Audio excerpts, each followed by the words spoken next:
Ингушетии, уважаемые участники съезда, дорогие Маша Дуалчо,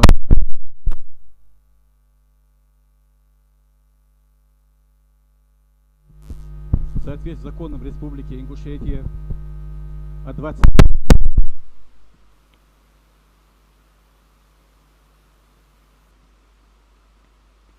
было избрано 253 представителя съезда.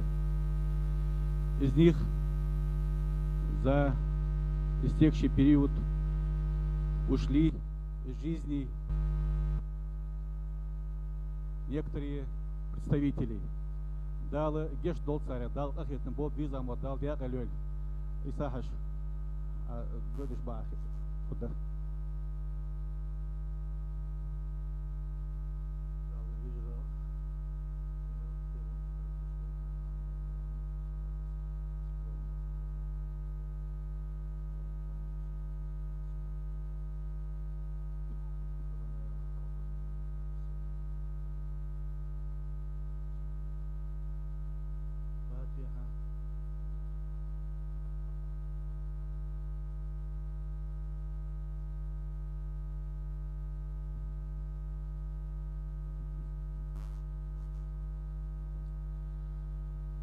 Уважаемые участники съезда, сегодня в зале присутствует 213 делегатов.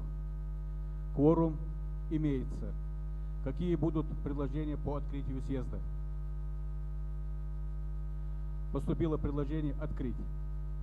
Кто за это предложение, прошу голосовать мандатами. Голосуют только представители. Кто за? Кто против? Воздержались? Нет. Спасибо, решение принято большинством. Уважаемые делегаты, участники съезда, съезд народа Ингушетии объявляю открытым.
Уважаемые участники съезда, слово предоставляется главе Республики Ингушетия Юнусбеку Баматкеевичу Евкурову.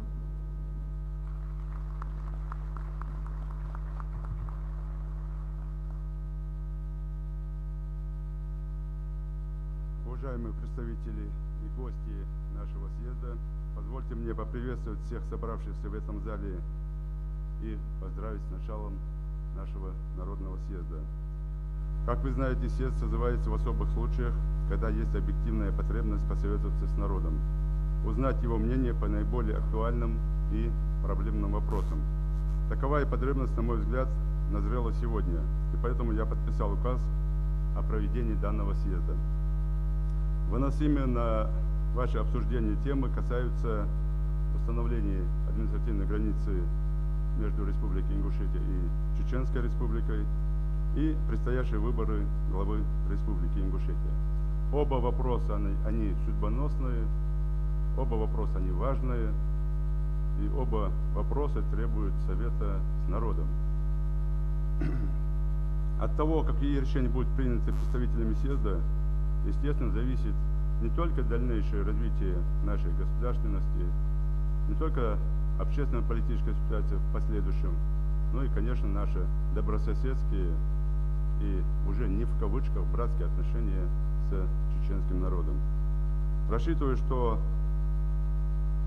выводы и решения съезда и действия делегатов будут продуманными от души, от сердца. Мы с вами не должны допустить, чтобы из-за меркантильных и корыстных интересов определенных лиц, в числе которых, к глубокому сожалению, есть и представители нашего народа, пострадала наша государственность. В истории Ингушетии были периоды, когда мы приобретали государственность, были вмешательства внешних сил, благодаря которым мы теряли государственность. Мы знаем свою историю, знаем, как к этому шли, мы знаем, как Ингушетия входила в состав России. И мы по воле Всевышнего приобрели свою государственность. Не независимость, мы не были независимы или зависимы, а свою государственность. Законное право по завещанию наших предков. Как это сложилось, это история. И не наша вина. Но так было определено судьбой, что мы сегодня являемся субъектом Российской Федерации. Мы развиваемся, и мы должны беречь то, что есть. То, что нам в те далекие 273 года назад дали наши предки. На каком-то этапе потеряли, но сейчас мы отвечаем за это. Мы должны это беречь. Почему? Потому что подрастающее поколение должно от нас из рук в руки получить нашу государственность. При этом не ущемляя ни в коем образе интересы других народов, других субъектов. Дорогие друзья, здесь присутствуют люди, делегированные жителями населенных пунктов, институтами гражданского общества, законодательным органам власти, которые будут принимать решения по сформулированной повестке дня проблематики. Также очень много известных общественных, политических, религиозных деятелей. Кроме того, на наш съезд приехали, я хочу им выразить огромную благодарность, представители наших земляков в других регионах России. Приехали наши представители с Европы, с Казахстана, с Кыргызстана. Я понимаю, что путь недалекий, но они приехали, потому что знают свою республику, где бы они проживали, помнят о ней, дорожат ею. Я недавно, посещая Казахстан, Европу с концертной программой в честь 20-летия Республики Ингушетия, был приятно удивлен, обрадован, и я не раз об этом говорил и сегодня заявляю. Никто там не потерял свой язык, свои обычаи, свою культуру. Они великолепно образованные, молодые ребята, и старшие контролируют этот процесс. Это очень радует. Они не оторвались от своей республики, они помнят про свою республику. И то, что они сегодня есть, я бы хотел их поприветствовать. Спасибо большое, что вы приехали, что вы любите свою родину малую, проживая на других территориях. Бесспорно важно, и для меня, как руководителя республики, приятно, что на нашем съезде присутствует первый президент Республики Ингушетия Руслан Султанович Аушев. Спасибо. Почему это важно? Руководители субъекта руководители республики должны участвовать, обязаны участвовать во всех мероприятиях, которые проходят в республике. Будь это такие судьбоносные моменты, как сегодня, будь это праздники, не дай Бог, будь это трагические дни. Это обязанность руководителя субъекта. Почему? Потому что он был руководителем этой республики, народ доверял, и он должен всегда быть с народом. В качестве почетного гостя или в качестве другого человека, но это должно быть так. И сегодня я хочу еще раз сказать спасибо Руслану Султановичу. Прошу тех, кто будет выступать сегодня на съезде, в первую очередь придерживаться регламента, соблюдать максимально политкорректность. Мы много в этом зале нас, у каждого есть свое мнение. Прошу учитывать мнение каждого, уважать мнение каждого. На нас смотрит в режиме онлайн весь мир. Прошу это понимать. Это съезд народа Ингушетии. СДЕЛ – это наш продукт. Никто не должен этого отрицать. Поэтому прошу максимально соблюдать СДЕЛ на этом съезде. Решение, какое будет принято, это решение съезда народа Ингушетии. И прошу это решение уважать, какое бы оно ни было. Как бы кому оно не понравилось или нравилось. Также сегодня прошу всех, кто приехал в гости других регионов России, с Европы, с Казахстана, максимально объехать республику, посмотреть республику, изучить республику и по приезду в свои места проживания в Казахстан, Кыргызстан, Европу, в другие регионы России, рассказать там, чем живет республика, чем дышит. Я поставил задачу Министерству экономики, вообще в целом правительству, дать вам максимально материал для того, чтобы вы с собой повезли. И после этого съезда в 15 часов здесь же, в этом зале, со всеми этими представителями мы отдельно еще раз проведем совещание. Далбарца болбы у нас не далвайн таган бархежет эхи беркитиел бакхаджавет эхи хуге. Успехов в работе съезда. Спасибо.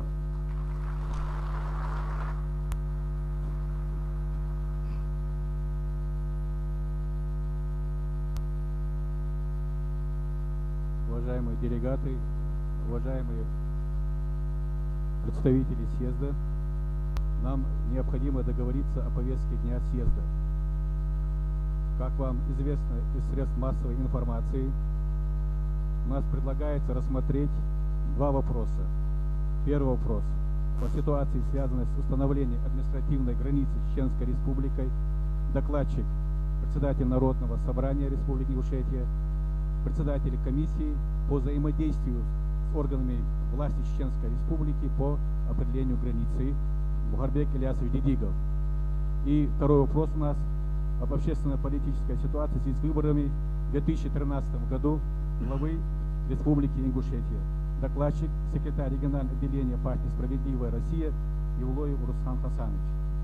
По повестке дня будут другие предложения? Нет.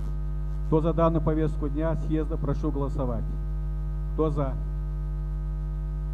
Против? Воздержались? Нет. Спасибо.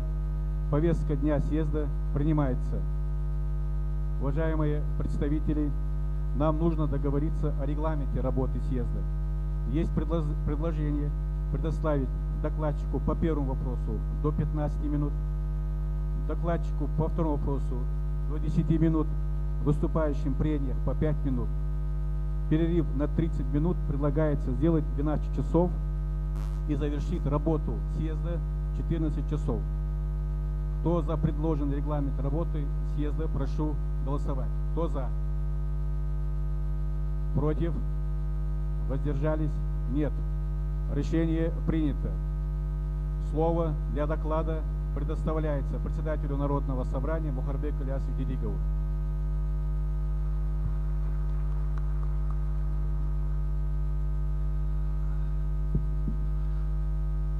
Dedi халшын масане доброго дня.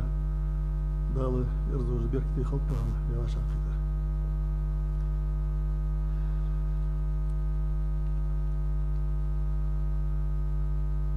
Уважаемые делегаты съезда, уважаемый президиум, вынесение на обсуждение съезда народа Ингушетии вопроса по ситуации вокруг определения границы между Республикой Ингушетия и Чеченской Республикой считаю крайне важным.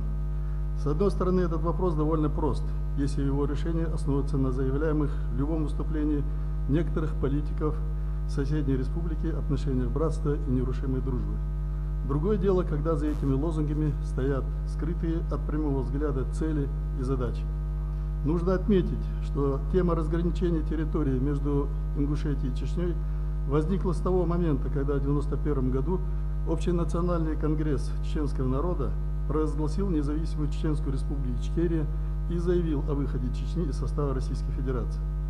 В этих условиях ингуши взяли курс на восстановление своей государственности в составе Российской Федерации.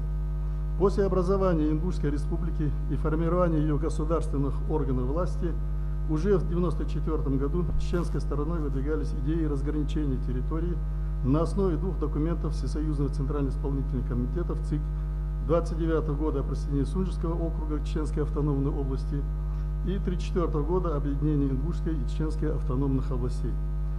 Известно, что эта тема была предметом обсуждения в парламенте Чеченской республики Ичкерия, и тогда за желанием расширить свои пределы в сторону Ингушетии прослеживалась попытка установления границы не только с Ингушетией, но и с Россией.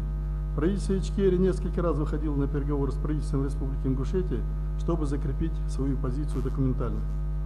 В разные годы руководителям двух республик подписывали соглашения по разграничению территорий, однако они имели скорее декларативный характер и в силу определенных объективных обстоятельств не получили практической реализации. Вновь актуальность эта тема приобрела в 2008 году, когда встал вопрос об организации местного самоуправления в Ингушетии и Чечне. И опять на пике агитационной кампании стоял парламент Чеченской республики. Принимали заявления и обращения, возмущенные в кавычках, чеченской общественности к руководству Чеченской республики и ингушскому народу. Сознательно в нескольких фразах напоминаю всем два события из прошлых лет, чтобы обратить внимание на то, что нынешняя кампания вокруг границы со стороны коллег из Чеченской комиссии ничем не отличается от предыдущих. Те же заявления, те же обращения и те же заверения нерушимого братства. Так же цинично, как и в 2008 году, сегодня, спустя почти 5 лет, чеченское руководство в достаточно непроглядной форме напомнило ингушам о пригородном районе.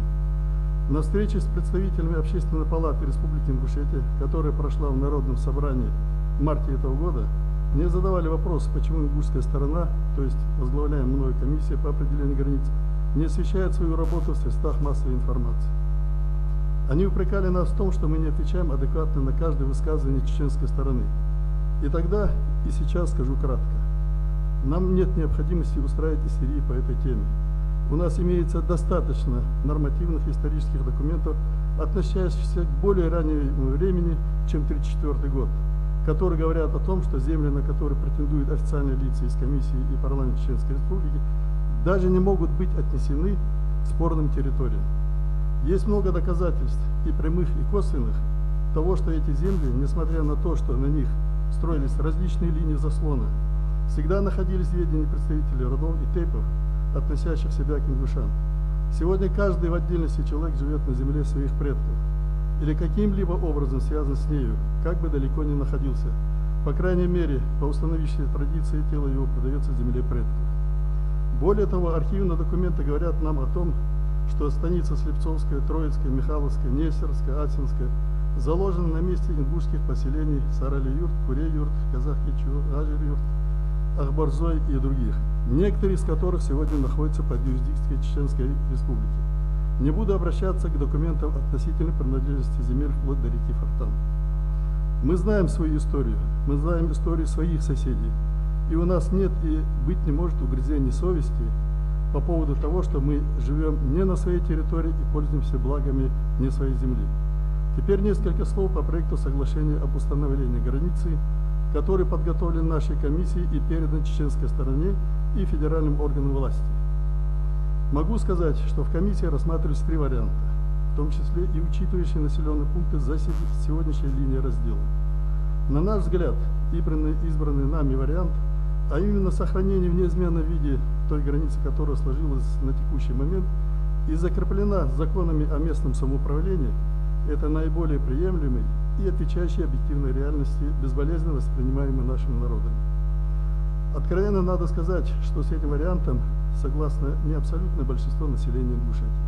Есть полярная, я бы назвал ее радикальная точка зрения, носители которой высказываются в связи с продолженным вариантом, как и об измене интересам народа.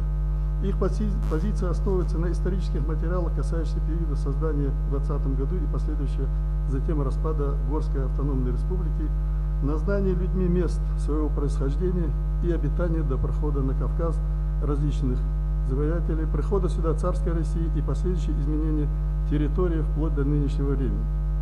В ответ на наш проект 18 октября 2012 года мы получили предложение по установлению границы со стороны Чеченской комиссии, где нам предлагается уступить территорию Сунжинского и части Малгобекского района.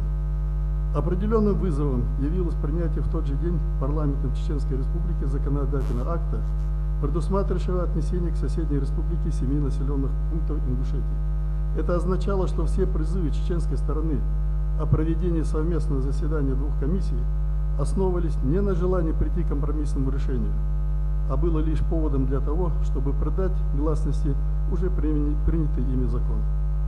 В этих условиях наша комиссия единодушно пришла к мнению, что проводить совместные встречи и совместную работу по обсуждению вариантов соглашений не имеет смысла впредь до отмены парламентом Чеченской республики вышеназванного закона, о чем мы проинформировали руководство Северо-Кавказского федерального округа. Проблемы с границами Ингушетии существуют со дня образования Республики Ингушетия. Неисполнение в полной мере закона Российской Федерации 4 июня 1992 года об образовании Ингушской республики в составе Российской Федерации и закона о реабилитации репрессированных народов в части ее территориального устройства стало причиной конфликтов и споров в октябре 1992, 1994, 2008 и сегодня. На юридическом языке есть четкое различие в понятиях установления границы и изменения границы. У нас есть понимание того, что ни в 29-м, ни в 34-м и тем более не в 44-м году у ингушского народа никто не спрашивал согласия на изменение границ и перевода одних или других территорий под юрисдикцию соседних субъектов. Есть неоспоримый факт, что ингушская сторона ни в прошлые, ни в последующие годы, вплоть до нынешнего времени, от этого деления ничего не получала за счет других народов. Нет необходимости скрывать, что к руководству республики и многими общественными организациями предъявляется требование об определении границ по всему периметру. Сегодня мало кто не знаком с теми правовыми основаниями, позволяющими установить границы Республики Ингушетия ее органами власти или народом республики. Расписан сценарий последовательных действий, начинающихся с принятия ряда законов, описывающих конкретные участки границы или в целом закон о границах Республики Ингушетия. Что можно сказать по этому поводу? Безусловно, такая позиция имеет право быть, но следует ли нам идти по этому пути, здесь вопрос. Мое твердое убеждение в том, что так или иначе, без согласительных процедур, без участия заинтересованных сторон, без участия, наконец, федерального центра, эту проблему не разрешить. Никакие односторонние действия не приведут к благому результату. Не всякие федеральные и не всякие республиканские законы общественно-политического и социально-экономического направления сегодня реализуются в полной мере. Нужно думать о том, что, сделав один шаг, будет ли возможность сделать второй. Этим вопросом необходимо заниматься не от случая к случаю, не от выборов до выборов, не громкими митинговыми заявлениями, а ежедневно и кропотливо, не на площадях и в интернете, а за столом переговоров. Пусть мы будем разговаривать год, 2, 3, но мы будем разговаривать, а не призывать, будем налаживать новые и новые контакты до принятия и реализации справедливого решения. Вот в этом смысле понятны высказывания представителей Общественной палаты республики и других общественных объединений. Мы не должны, как временщики, уходить от острых проблем, не должны отделываться заявлениями. Нам нужно решать проблемы не иначе, как только через переговоры. Мне вспоминается разговор одного старика ингуша лет 30 тому назад. Он говорил, что есть люди, которые хотят одним прыжком забраться на крышу дома. Им жаль того времени, которое уходит на сооружение лестницы и на движение от ступеньки к ступеньке. В применении к устройству добрососедских отношений на улице, в селе, в республике и между народами нельзя пытаться сократить время, нельзя терять терпение. Мы живем на своей земле. живем и будем жить на земле своих предков. И нам нет необходимости поддаваться чьим-то сиюминутным настроениям. Некоторые новые исследователи истории, весьма далекие от научных методов, с одобрения властей соседних субъектов пытаются сегодня на свое усмотрение трактовать те или иные исторические события, меняют их окраску, переносят ударение в выгодном для себя свете, зачастую доходят до демагогии в чистом виде. Хотят возвысить один народ над другими, растаскивают родовые и тейповые общины по разные стороны. И, наконец, устраивает политическое шоу там, где оно, по сути, и не могло быть. И поэтому наиболее мудрым и достойным решением для Республики Ингушетия и Чеченской Республики представляется согласиться с определением административно-территориальной границы в том виде, в каком она находится в настоящее время. Именно такого решения, я уверен, ждут от нас простые люди. И пусть сегодняшний съезд ингушского народа скажет об этом, а чеченский народ услышит это. И пусть мы займемся главным делом, устройством будущего наших потомков. Спасибо.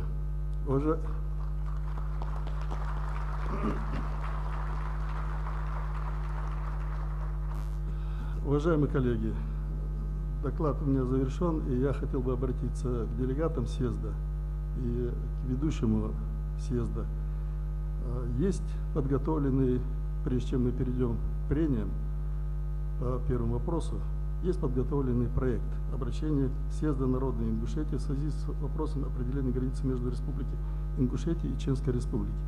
Если вы позволите, я его хотел бы огласить. А в процессе работы, если будут какие-то дополнения или изменения, тогда этот съезд и делегаты выразят. Можно будет, да? Спасибо. Проект.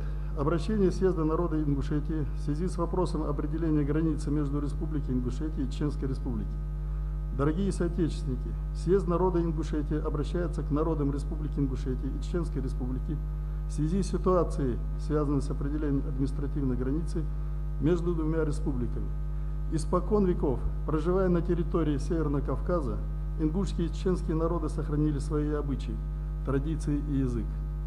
Без преувеличения сегодня можно сказать, что все это стало результатом мудрости и стойкости наших предков.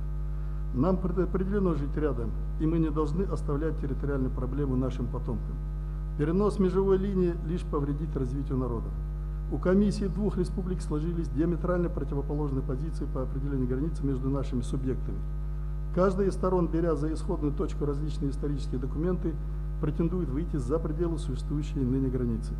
Съезд считает необходимым предложить руководству Республики Ингушетия и Чеченской Республики приемлемый вариант, отвечающий объективной реальности текущего времени.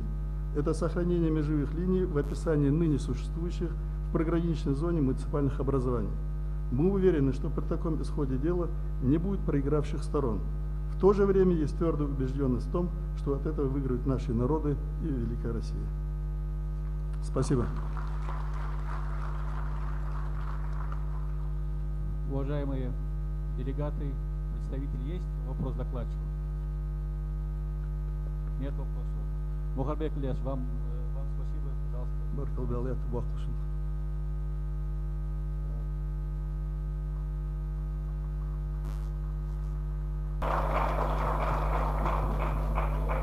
Уважаемые представители съезда народа Ингушетии, значит, Организационный комитет по согласованию с комиссией по определению границы было подготовлено постановление о ситуации, связанной с определением границы между Республикой Ингушетия и Чеченской Республикой. Обсудив вопрос о ситуации, связанной с определением границы между Республикой Ингушетия и Чеченской Республикой, съезд народа Ингушетии постановляет: первое. Одобрит отчет председателя комиссии Республики Ингушетия по взаимодействию с органами государственной власти Чеченской Республики по вопросу определения границы между Республикой Ингушетия и Чеченской Республикой о проделанной работе и признать работу данной комиссии удовлетворительной. Второе. Принять предложенная комиссия Республики Ингушетия по взаимодействию с органами государственной власти Чеченской Республики по вопросу определения границы между Республикой Ингушетия и Чеченской Республикой обращение съезда народа Ингушетии к народу Чеченской Республики и Республики Ингушетия. Третье.